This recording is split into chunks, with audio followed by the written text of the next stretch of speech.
Hi everyone, my name is Selina Rao. Today I will be presenting on pedagogy for meaningful art experience in early childhood, which is like moving beyond the coloring sets to meaningful creativity.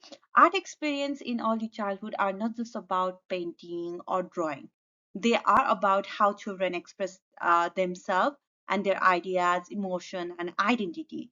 But we still see in many centers like they provide coloring sheet or pre-made craft where all children produce the same outcome.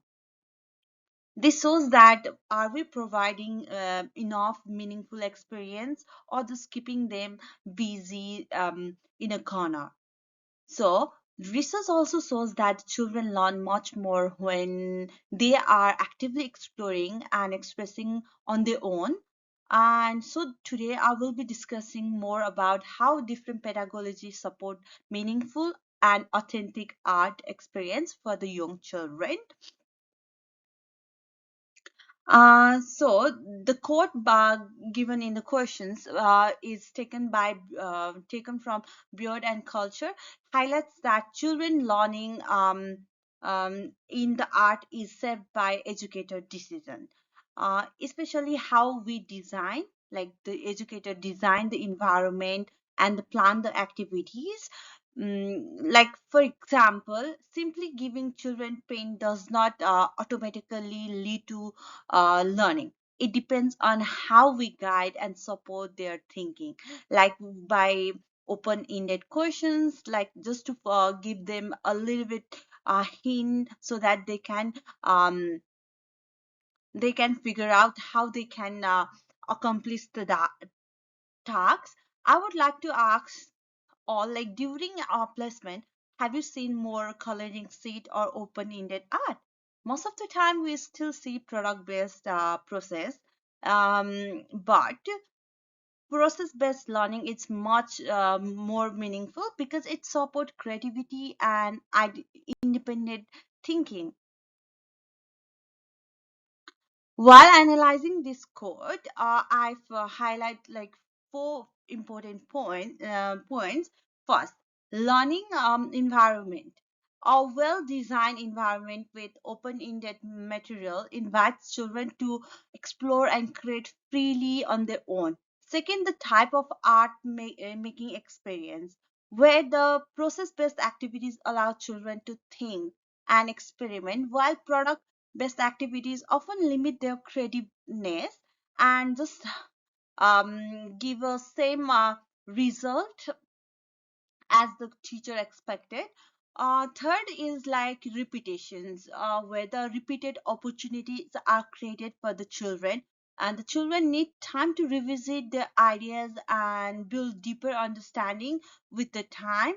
And finally, the educator interaction. According to the Biosky theory, also learning happens through social interaction. This means that without intentional teaching, material alone do not create a learning environment for the children. For example, if every children colors the same template, all outcomes look identical.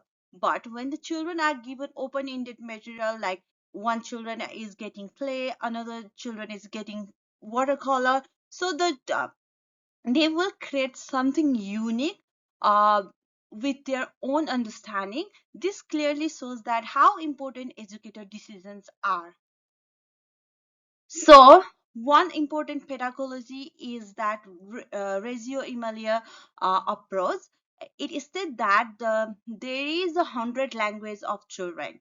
So, children will express their ideas, their emotions in many different ways, like such as sometimes they will express themselves through drawing or painting, or some simply dance or storytelling, or just sing, or just they just emote their emotion. So the environment is also seen as a third teacher here, like it plays an important role in encouraging the creativeness and helps the children to explore more beyond the guidance. The main focus here is on deep thinking and expressions. For example, if children are exploring the concept of rain, They might draw it or paint it or even act it out, or just like normal sing rain rain go away. So I would like to ask, do you think this is more meaningful than just simply coloring the template of rain drops given by the educator? I think the meaningful would be their own expressing how they feel about the rain and how they understand about the rain, because it will support their creativity, also expand their thinking, and helps to boost their personal expression rather than just completing a task or keeping them busy. The second one would be play-based learning. It is also another important approach which is supported by EYLF 2.0. This approach allows children to learn through exploration, imagination, and hands-on experience. For example, when children mix color freely, like red and yellow, then they will create a orange. So it will help them to discover the new ideas and build the knowledge independently. So if you directly say that mix the red and yellow and there will be orange, so it will kind of limit their exploration. So sometimes guiding too much will be ruin the raw experience of children. What do you think happens if we don't allow children to explore freely? The same thing will happen. Their engagement, their creativity will decrease. It will be like monotonous activities because children are not given the enough space or the opportunity to think by themselves. However, play alone is not always enough. Without guidance and little bit guidance, of course, learning may remain at a surface level. The other one is the intentional teaching. Of course, intentional teaching has become very important. There should be involved of guiding children to learn through purposeful question and support. There, that's why the educator are needed for the child development. For example, an educator might ask, "What do you think will happen if we mix these color?"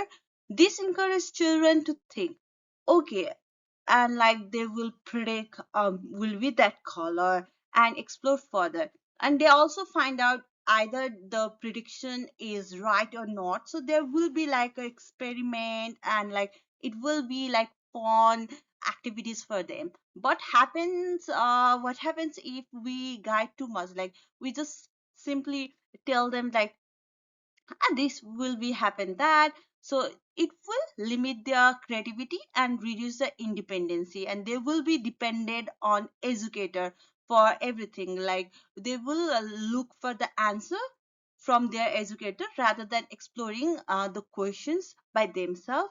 So it is important to maintain the balance between freedom and the guidance. Here are the comparison of the three approaches that I have mentioned earlier. So when we compare these pedagogy, we see that each one supports children learning and their well-being and cognitive development in different way. So Reggio Emilia focus on deep thinking and expression, where child explore ideas in multiple ways over a time. Play-based learning focus on engagement and freedom to explore material and ideas based on their own interests. Intentional teaching focus on guiding and extending educator support child thinking through question and interacts. The key difference is the role of the educator. So in Rosia Emilia's, the educator is a co-learner. In play-based learning, a facilitator, and in an intentional teaching, he is a guide. So, however, no single pedagogy is enough on its own. The best approach is to combine all these three pedagogy so that children can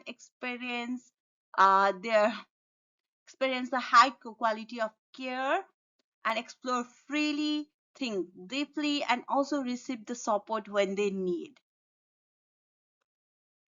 So, to conclude that the meaningful art experience are not about making something perfect or just completing a task, but it is about thinking, exploring, and expressing their ideas. The quote clearly shows that educators play a key role in shaping this experience. It is not the activity itself, but the pedagogy behind it that creates a meaningful learning. As an educator, our role is to create opportunity where children feels free to explore and develop their creativity. I have a question at last. I would like to end with the questions like that. It um like what would you change in your center art practice to make it more meaningful for the children? From my own perspective, I would move away from product based activities like coloring the seats, like monotonous activities.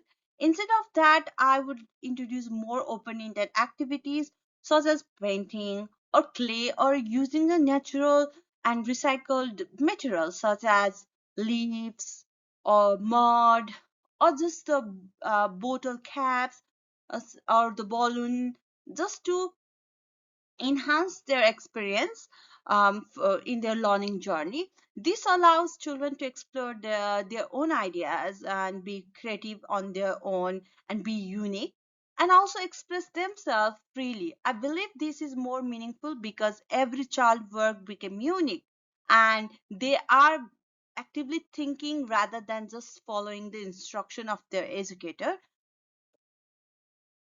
at last. So, overall, meaningful art launch is not about what children make, but about how they think and explore and express. And this also depends on educator hand because the educator will make the pedagogical decisions. So here are the references that I use throughout the essay and the presentation. Thank you for your listening. I will appreciate your questions if you have any. Thank you.